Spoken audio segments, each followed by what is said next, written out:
नमस्कार, मैं हूं डॉक्टर अन्नपूर्णा सिंह और आज हम बात करेंगे न्यूट्रिएंट पोल्यूशन के बारे में या यूट्रोफिकेशन के बारे में। Today we will study about eutrophication which is also called nutrient pollution. So let me share my screen.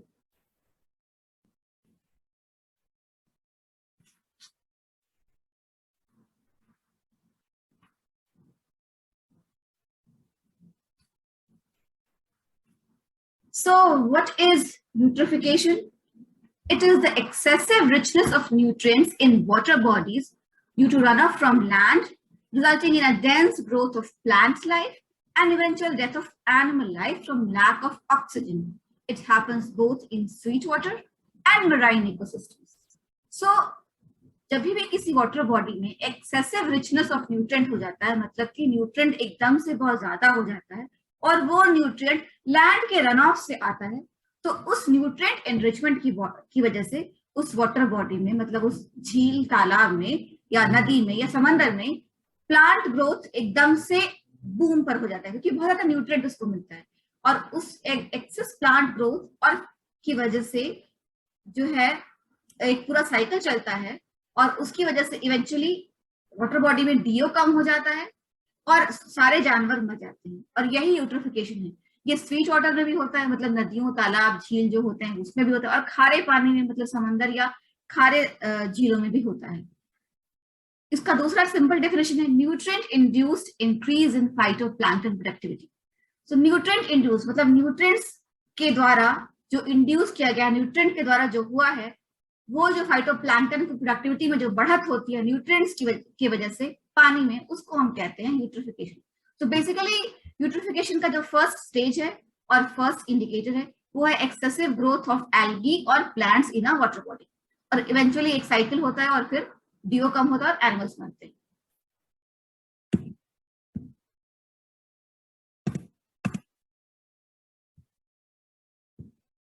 ये कुछ एग्जांपल्स हैं यूट्रोफिक वाटर बॉडीज के। ये देखिए, ये एल्गल ब्लूम है, बहुत ज्यादा एल्गी हो गया है, तो क्लियरली ये जो एल्गी है अभी ये है हरा है और ये फोटोसिंथेसिस कर रहा है और डीओ रिलीज कर रहा है। लेकिन दो कारणों से इस वाटर बॉडी में इवेंचुअली डीओ कम हो रहा है और होगा।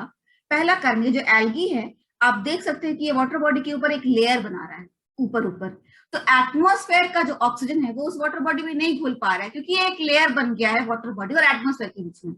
और दूसरा, ये इवेंचुअली एल्गी मरेगी, डिके होगा और उस प्रोसेस में भी माइक्रोब्स ऑक्सीजन कंज्यूम करेंगे और इस एल्गी को डिकम्पोज करेंगे, तो उस प्रोसेस में भी डीओ खत्म होगा। तो दो वजह से डीओ खत्म होगा और उसकी वजह से इवेंचुअली जो है इस phytoplankton growth will lead to a low DO in the water body and eventual death of animal life. So as you can see, this phytoplankton, this is a layer of phytoplankton, and this reduces the dissolved oxygen in water body because of two reasons. First, it cuts the contact of this water body and the atmosphere, so less dissolution of oxygen. And second, this phytoplankton, this algae will eventually degrade, die out and degrade, and microbes will act on it. And in the process of microbial degradation, this dead algae will consume oxygen. The microbes will consume oxygen to decompose the dead algae. So for these two reasons, first cutting off of the contact between water body and atmosphere, and then the use of DO by microbes to degrade the algae. In both processes, the DO of the water body reduces.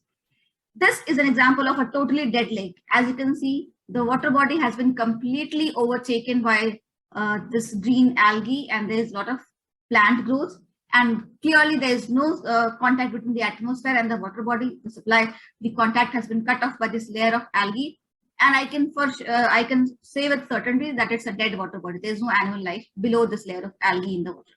तो ये आप देख सकते हैं, ये एक dead lake है, ये डेड वाटर बॉडी है, क्योंकि एल्गी पूरी तरह से वाटर बॉडी पर छा गया है और जो एटमॉस्फेयर है, वायुमंडल है, उसका जो संपर्क था पानी से वो खत्म हो गया, क्योंकि पानी और वायुमंडल के बीच में ये एल्गी की पूरी लेयर आ गई है। और मैं 100% कह सकती हूँ कि इस एल्गी के लेयर के अंदर कोई भी मछलियां या कोई भी जानवर, कोई भी एरोबिक एनिमल नहीं है।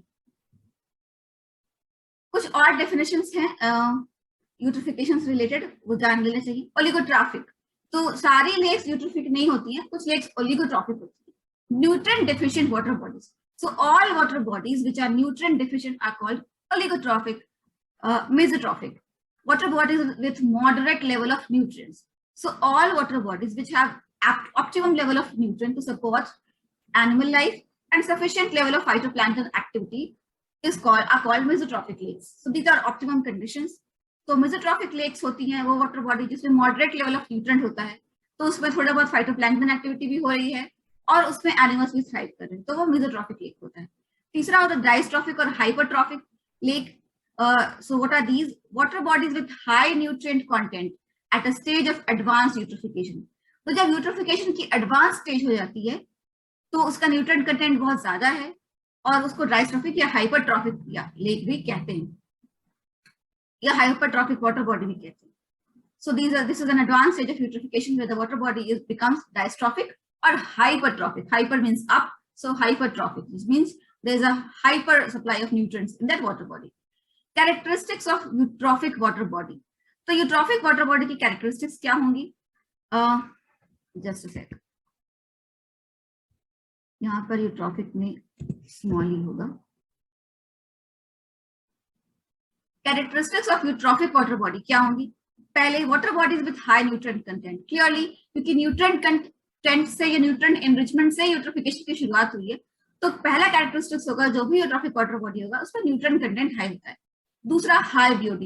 Clearly उसमें एकदम से plant growth thrive करता है और फिर जब वो plant growth मरती हैं और उसका decomposition होता है तो organic, तो plant जो है water body में organic matter add करता है. So high content of organic matter in the water body, that means high the BOD, biochemical oxygen demand. और DO लो हो जाता है. किन कारणों से लो होता है वो मैंने पहले ही आपको बताया. यहाँ एक दूसरी बात भी मैं बता देना चाहती हूँ कि BOD और DO का जो रिलेशनशिप है वो इनवर्सली प्रोपोर्शनल है. मगर अगर किसी वाटर बॉडी में BOD ज्यादा है, मतलब ऑर्गेनिक कंटेंट ज्यादा है, तो DO उसका कम हो जाता है क्योंकि उस ऑर्गेनिक कंटेंट को डिग्रेड करने के प्रोसेस में DO कंज्यूम होता है. So high BOD means it's likely to have a low DO. So eutrophic water body के भी वही characteristics होते हैं, BOD high होता है और DO low होता है. So characteristics of a eutrophic water body, these are water bodies with high nutrient content, high BOD and low DO. Higher the BOD of water body, lower is the dissolved oxygen content. So BOD and DO are inversely proportional to each other. Types of eutrophication: natural or slow eutrophication or cultural or anthropogenic, and it's a fast process. So naturally भी soil से जब भी बारिश होती है तो soil में anyways nutrients होते हैं या रॉक्स में न्यूट्रिएंट्स होते हैं और वो इरोड होके किसी भी वाटर बॉडी तक पहुंचते हैं और ये स्लो प्रोसेस नेचर में ओवर डेकेड्स होता रहता है. दूसरा होता है कल्चरल या एंथ्रोपोजेनिक, मतलब ह्यूमन मैन इंड्यूस्ड यूट्रोफिकेशन. तो ये फास्ट होता है क्योंकि किसी एग्रीकल्चरल फील्ड में अगर हम नाइट्रेट्स और फॉस्फेट्स फर्टिलाइजर डाल देते हैं और एक ही बरसात में वो सारे फर्टिलाइजर धुल के बगल की वाटर बॉडी में चले जाते हैं, तो इस तरह से ये जो कल्चरल यूट्रोफिकेशन है इसको होने में महीनों या साल लगते हैं और जबकि नेचुरल यूट्रोफिकेशन को होने में दशकों लग जाते हैं. So there are two types of eutrophication. One is a natural or slow process and it takes decades to happen, where the nutrients from soil and rocks naturally are eroded to a water and reach a water body. This is a slow process and takes decades. Cultural or anthropogenic eutrophication. इसमें क्या होता है? In this eutrophication, it is cultural or anthropogenic, means man-induced. So any agricultural field nearby, or even the addition of partially treated or untreated sewage into the water body can speeden up this process, and it might happen within months or a few years. So cultural or man-induced or anthropogenic eutrophication is a really fast process, whereas natural eutrophication is a slow process. Causes of eutrophication. So what are the causes of eutrophication? First, agricultural runoff. We apply synthetic fertilizers like nitrate fertilizers, phosphate fertilizers on agricultural fields. These fertilizers get washed off with rainwater and reach a water body. That is agricultural runoff. And it's the main cause of eutrophication. Untreated or partially treated municipal sewage. When the sewage disposed in a water body is not treated completely and is partially treated or is totally untreated, totally raw, it causes immediate eutrophication, immediate enrichment of nutrients.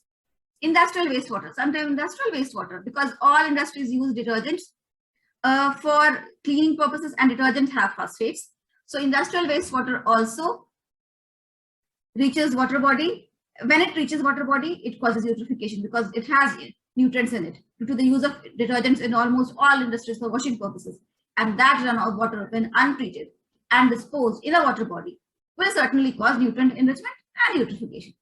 Runoff from gardens and households after rains. Clearly, sometimes we do apply fertilizers in our gardens, and our household water also is rich in nitrates and phosphates because of the nutrients, because of the detergent and food content in it. So all of these activities add nutrients to the water which is discharged from gardens or households. And if this water reaches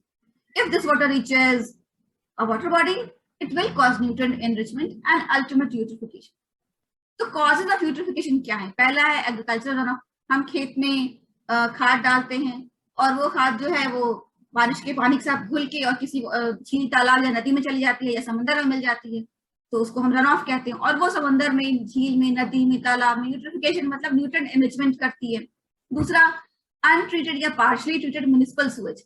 तो इसमें भी अगर कोई municipal sewage है और अगर वो ठीक से ट्रीट नहीं किया गया है या फिर वो पूरा ही रॉ है, बिल्कुल भी ट्रीट नहीं किया गया, तो उसमें बहुत सारे न्यूट्रिएंट्स हैं और वो फिर वाटर बॉडी में जाते हैं और फिर न्यूट्रिएंट एनरिचमेंट करते हैं और यूट्रिफिकेशन होता है.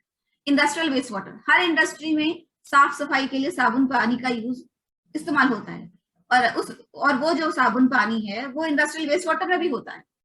और वो अगर ठीक से ट्रीट नहीं किया गया या बिल्कुल भी ट्रीट नहीं किया गया और वाटर बॉडी में डाल दिया गया, तो उससे भी न्यूट्रिएंट एनरिचमेंट होगा. फिर गार्डन्स में भी हम खाद का इस्तेमाल करते हैं और घरों में भी हमारे साबुन वगैरह इस्तेमाल होता है. और जो किचन का जो पानी जाता है उसमें भी फूड की वजह से, खाने की वजह से उसमें भी न्यूट्रिएंट्स होते हैं.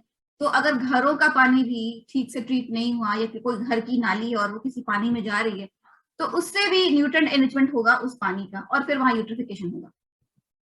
Stages of eutrophication. तो यूट्रिफिकेशन के स्टेजेस क्या क्या हैं? पहला, influx of nutrients, nitrates and phosphates via run of. तो पहले स्टेज जैसे मैंने बताया कि भले ही गार्डन से हो, हमारे घर से हो, इंडस्ट्री से हो या खेतों से हो, यहाँ से नाइट्रेट्स और फॉस्फेट्स जो न्यूट्रिएंट्स हैं वो एग्रीकल्चरल रन ऑफ के थ्रू पानी में जाते हैं. और यहाँ होता है एल्गल ब्लूम, मतलब कि एल्गी यानी कि फाइटोप्लैंक्टन का पॉपुलेशन वो न्यूट्रिएंट को पाके एकदम से ब्लूम करता है, बूम करता है. उसके बाद oxygen depletion due to cutting off contact between water body and atmosphere. तो एल्गी जब ब्लूम हुआ तो जैसा कि मैंने पहले आपको फोटो में दिखाया कि वो जो एटमॉस्फेयर और पानी के बीच का जो संपर्क है वो एल्गी खत्म कर देता है, क्योंकि वो एल्गी पानी के ऊपर एक पूरी लेयर बना देता है और एटमॉस्फेयर का जो ऑक्सीजन है वो पानी में घुल नहीं पाता है. तो हाइपोक्सिक कंडीशन होता है, मतलब लो ऑक्सीजन कंडीशन होता है. उसके बाद जब हाइपोक्सिक कंडीशन होगा तो जाहिर मछलियां मरने लगती हैं. Fish population dies but the population of arthropods increases. तो आर्थ्रोपोड जो होता है वो इनवर्टिब्रेट छोटे छोटे जीव जंतु होते हैं, एकदम छोटे छोटे, जिनको कि माइक्रोस्कोप के अंदर आप ज्यादा बेटर देख सकते हैं. हालांकि वो आंखों से भी छोटे छोटे दिखते हैं, it's not totally microscopic, but वो आर्थ्रोपोड्स होते हैं और वो टॉलरेंट स्पीशीज होते हैं. आर्थ्रोपोड्स एकदम छोटे भी हो सकते हैं, थोड़े बड़े भी हो सकते हैं. तो ये टॉलरेंट स्पीशीज होते हैं और ये जो आर्थ्रोपोड्स हैं इनका पॉपुलेशन बढ़ जाता है. मछलियां कम हो जाती हैं और आर्थ्रोपोड्स का पॉपुलेशन बढ़ जाता है, क्योंकि डीओ अब कम है तो कम डीओ में आर्थ्रोपोड से बेटर सर्वाइव कर सकते हैं. और decay of dead fish, plants and other animals by microbes. अब क्या होता है कि मछलियां जो मर गई वो भी, और जो एल्गी है वो भी मर रही है. एल्गी का भी एक लाइफ साइकिल है, कुछ दिनों बाद वो भी मरेगी. तो मरी हुई मछलियां और मरे हुए जो प्लांट और एल्गी हैं उनका डिग्रेडेशन होता है माइक्रोब्स के द्वारा. और ये जो ऑर्गेनिक मैटर ऐड हो रहा है मरे हुए जीव जंतुओं का, उसकी वजह से बायोकेमिकल ऑक्सीजन डिमांड पानी का बढ़ रहा है और डीओ कम हो रहा है. तो ये भी increase in BOD and further reduction in DO होता है. और फाइनली अनऑक्सिक कंडीशन हो जाता है, सारा ही ऑक्सीजन पानी का डिप्लीट हो जाता है और वाटर बॉडी डेड हो जाता है, death of a water body. So dead water body वो होता है जहां कोई भी एनिमल या फिश लाइफ नहीं. So stages of eutrophication. Influx of nutrients, which is nitrates and phosphates, via runoff. I already told you about runoff. This causes algal blooms in a water body. Then oxygen is depleted due to cutting off of contact between a water body and the atmosphere, and this causes hypoxic, means low oxygen conditions. As a result, fish population dies, but the population of arthropods will increase for a while. Arthropods are small animals, invertebrates, and they are tolerant species, so they can thrive and survive in hypoxic or low DO conditions. So population of arthropod will increase for a while. But then the decay of dead fish, plants and other animals which were already in the water body, they are now dying. And the plants also have a life cycle. After a certain time, they will also die. So all this dead matter is adding organic matter to the water body.